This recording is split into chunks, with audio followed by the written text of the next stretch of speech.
1.5 साल से यूपी से गायब है प्रियंका। कैसे होगी लोकसभा चुनाव की तैयारी? कांग्रेस की परिवर्तन यात्रा का प्लान, बिना मौजूदगी तैयारियों में धार नहीं। केवल एक बार यूपी कांग्रेस दफ्तर आई प्रियंका गांधी ने न होने पर उठ रहे हैं सवाल। चलिए दोस्तों, इन सारी खबरों को बड़े विस्तार से जानते हैं और आप लोगों से अनुरोध है, चैनल को सब्सक्राइब करें, बेल आइकन जरूर दबाएं, क्योंकि मेरे आने वाली वीडियो का लिंक सबसे पहले आपको मिलेगा। चलिए अब आगे बढ़ते हैं। लोकसभा चुनाव 2024 से पहले तमाम राजनीतिक दल चुनावी तैयारियों में जुट गए हैं। तमाम दलों का शीर्ष नेतृत्व यूपी में लगातार दौरे कर रहा है, लेकिन कांग्रेस की प्रदेश प्रभारी प्रियंका गांधी वाड्रा करीब 1.5 साल से आई ही नहीं है। कांग्रेस के यूपी प्रभारी रहे गुलाम नबी आजाद का प्रदेश कार्यालय पहुंचने का अंतराल सबसे लंबा हुआ करता था। अब इस अंतराल का 3 गुना वक्त प्रियंका गांधी वाड्रा पार कर चुकी हैं, यानी तकरीबन 1.5 साल। यह अंतराल कांग्रेस में चर्चा की नई वजह है। चर्चा इसलिए भी हो रही है गंभीर तरीके से क्योंकि अगले साल लोकसभा चुनाव होने वाले हैं। इसके पहले कांग्रेस के कार्यक्रमों धार देने उनके बिना मुमकिन नहीं दिख रहा। कांग्रेस का प्रभारी रहते हुए आजाद के यूपी आने का अंतराल एक ही बार सबसे ज्यादा 6 महीने हुआ था। इसके अलावा वह 2-3 महीने में यूपी पहुंच ही जाया करते थे। यूपी विधानसभा चुनाव 2022 में कांग्रेस के परिणाम आने के 2 महीने बाद वह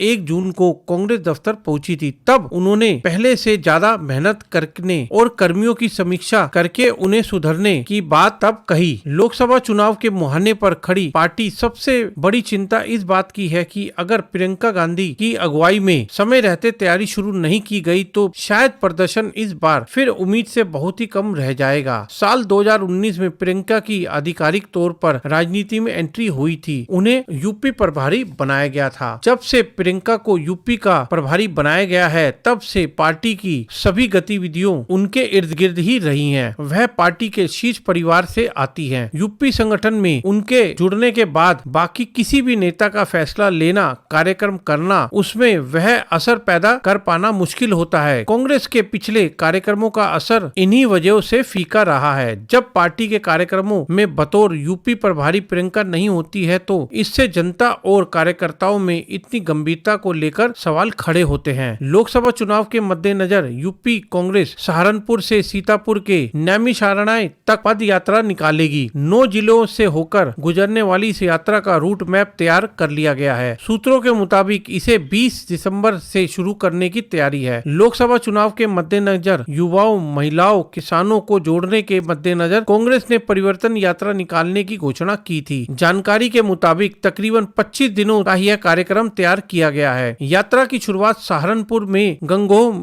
से होगी। इसके बाद यात्रा बिजनौर, अमरोहा, मुरादाबाद, रामपुर, बरेली, शाजापुर, लखीमपुर खीरी होते हुए नैमिषारण्य पहुंचेगी। पद यात्रा में नए साल के आसपास कुछ दिन का ब्रेक होगा। यात्रा के बीच कांग्रेस का स्थापना दिवस 28 दिसंबर यानी के को पड़ेगा। विचार किया जा रहा है कि स्थापना दिवस भी जनता के बीच ही मनाया जाए। प्रदेश कांग्रेस कार्यालय पर औपचारिक कार्यक्रम होगा, जिसमें हो सकता है कि प्रदेश कांग्रेस अध्यक्ष हिस्सा न ले। हालांकि अंतिम तौर पर इस पर फैसला लेने की तारीख तय होने के बाद ही लिया जाएगा। एक बार तारीख तय होने के बाद कांग्रेस की यूपी प्रभारी प्रियंका वाड्रा को यात्रा में शामिल होने के लिए आमंत्रित किया जाएगा।